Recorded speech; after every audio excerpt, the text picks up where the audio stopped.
You know how sometimes the smallest pit stop turns into the kind of nightmare that sticks with you forever, the one where you replay it at 3 a.m. Wondering if you'd handle it different? Picture this. It's a sweltering afternoon in Willow Creek, Mississippi, that dusty speck on the map where the highway stretches forever and folks know everyone's business before lunch. General Sarah Hayes, this no-nonsense four-star powerhouse who's stared down warlords in the desert and briefed presidents without breaking a sweat. She's just cruising in her beat-up rental, low-key as hell in faded jeans, a faded Braves cap, and that olive hoodie that hides the scars from 20 years of service heading to a hush-hush meet at Keesler Air Force Base.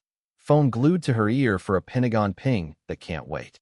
She's pulled into Harlan's Stop and Shop, this ramshackle joint with pumps older than her kid sister, figuring the signals better out by the edge lot, away from the cluster of good old boys nursing sodas on their tailgates, shooting the breeze about the drought or the latest Falcons flop.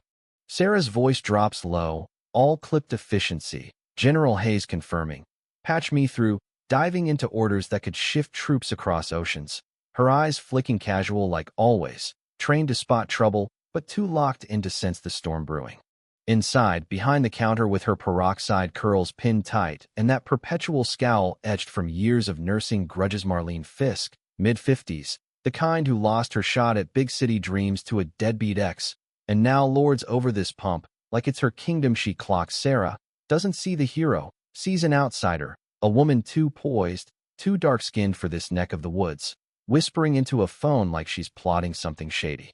Marlene's got her reasons, deep ones. Back in her waitress days, some slick operator in a suit, another outsider, swindled her family's land for pennies, left her scraping by, fueling this knee-jerk hate for anyone who looks like they might upend her fragile control. She snatches the landline, voice a hiss into the receiver. Got a sketchy one out here. Officers, pacing like she's high or hauling contraband. Y'all hurry before she bolts, and hangs up, smirking to herself. That petty thrill of calling in the cavalry on what she figures is just another drifter. Across town, Deputy Harlan Judd barrel-chested, buzz-cut, the self-appointed guardian of Willow Creek's peace, ever since his daddy handed him the badge like a family heirloom, and his eager pup partner, rookie Tate Ellis, fresh out of academy with that chip on his shoulder from growing up poor. Hearing the call crackle over the dash radio, they exchanged this glance, half bored, half itching for action in their sleepy beat.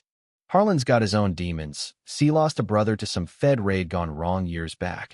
Turned him sour on any whiff of authority that ain't stamped local. Makes him flex extra hard to prove he's the law here, not some suit from D.C. They peel out, lights flashing wild against the pines, screeching into the lot like Avengers in a bad cop flick. Harlan unhooking his holster with a swagger that says he's already won. Sarah catches the blues in her periphery, lowers the phone just a beat. Afternoon. Officers, everything all right. Hands out, palm up, cool as the first snow she'd ever seen in Kandahar. But inside, that old West Point drill kicks in. The one whispering de-escalate. Assess. Don't let him see you sweat. Even as her gut twists, knowing this ain't about the call. It's about her, the way she stands too straight. The shade of her skin screaming other to eyes that never learned different. Harlan barks at sharp. License, registration, now. Snatching her wallet like it's contraband, barely glancing at the creds gleaming with stars and seals before chucking him on the hood. This some kind of joke? General? In yoga pants. Tate snickers, circling like a hyena. Yeah, lady, we ain't buying the Hollywood bit. Spill it while you really running from? Sarah's breath hitches, not from fear but that slow burn rage bubbling up, the kind forged in boardrooms where she'd outmaneuver brass, twice her age only to get the side-eye, for acting above her station. She slides the travel orders forward slow, voice steady as a rifle barrel. Gentlemen, that's federal issue. Call it in. You'll some on-base business. Sarah Hayes, U.S. Army. But Harlan's laugh booms ugly, echoing off the pumps where a handful of locals truckers, a mom with a toddler on her hip, start edging closer.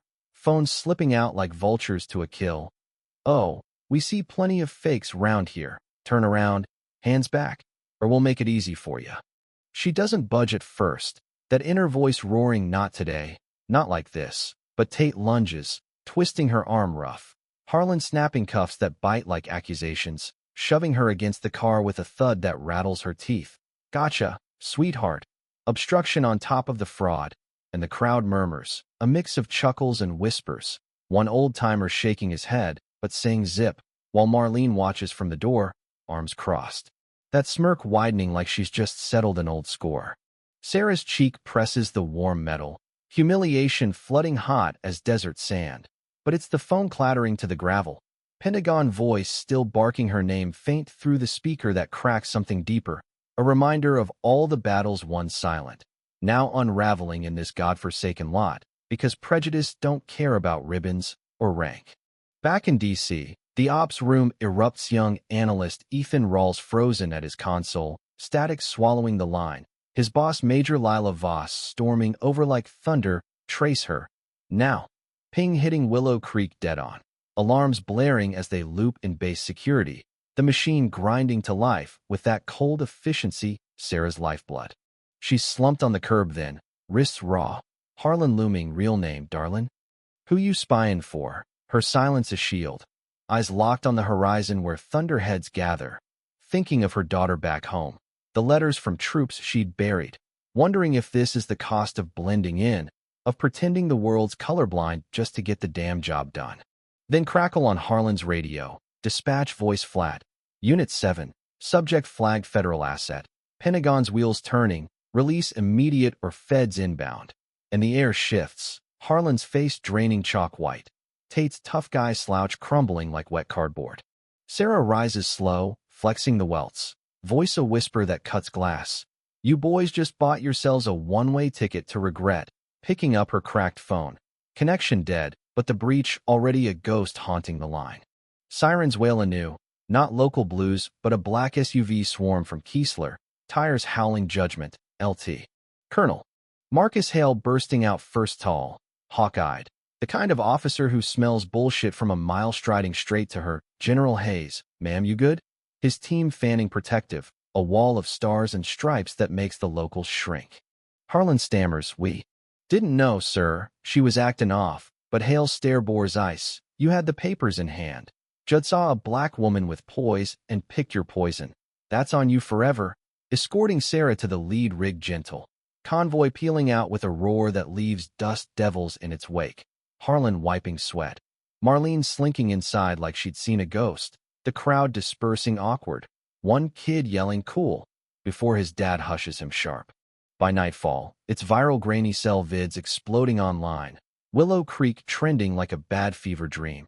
Talking heads on CNN foaming about profiling's ugly face. Vets posting medals next to the clip with captions like, "This ain't the America we bled for." Sheriff Burt Langford, paunchy under his Stetson, fumbles a presser, miscommunication.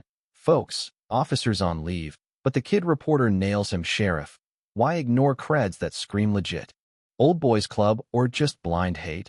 And Burt's dodge fuels the fire. DOJ sniffing around Harlan and Tate's dusty files of incidents swept under. Marlene's call traced back to her bitter land loss rants at the diner. Sarah holes up at base. Debriefs crisp but alone in quarters. The weight crushing, not shock. Nah. She'd clocked the microaggressions her whole climb, but the ache for every sister who'd swallowed it quiet. Every kid watching the tape thinking that's my future? She mulls speaking out. Not for pity, but to crack the silence that's let this fester. Her fingers tracing a faded photo of her squad. Diverse as a rainbow, but bonded unbreakable. Come Saturday noon, base gates swarm with mics and lenses. Sarah stepping up in dress blues that hug like armor. Medals catching sun like accusations, no script. Just truth uncoiling slow. I'm General Sarah Hayes. 29 years chasing this flag's promise, from foxholes to oval briefings. But yesterday in Willow Creek? None of it counted. Pause hangs heavy. Her eyes sweeping the crowd, families clutching signs. Justice ain't colorblind. A vet in a wheelchair nodding fierce. I got cuffed not for what I did, but for daring to exist bold in their gaze. Assumptions sharper than any blade I've dodged. Reporters lean in hungry, but she's talking past him, to the shadows holding breath. Ain't here for sorries. While it's about owning the rot, demanding dignity ain't optional. Cause silence? That's how they win. The hush breaks to claps swelling raw. A young black girl in braids yelling, "Yes, ma'am." Sarah steps back steady. No flourish, just that quiet fire flickering. Knowing one voice don't topple empires, but damn if it don't light the match. And here's the gut punch. Friends Harlan and Tate? Suspended, sure. But whispers say the town's rallying round him, old guard calling it overreach from DC elites, while Marlene's spinning yarns at the bar about protecting our own. Justice served, or just another layer peeled? Sarah's suit's in motion, but does one win rewrite the rules? Or we all just circling the same drain? Hit the comments. What's your take? Ever faced that blind spot bias, the kind that strips you bare? Share your story. Drop a like if Sarah's grit hit home. Subscribe for more real talk reckonings, 'cause talking it out? That's how we flip the script.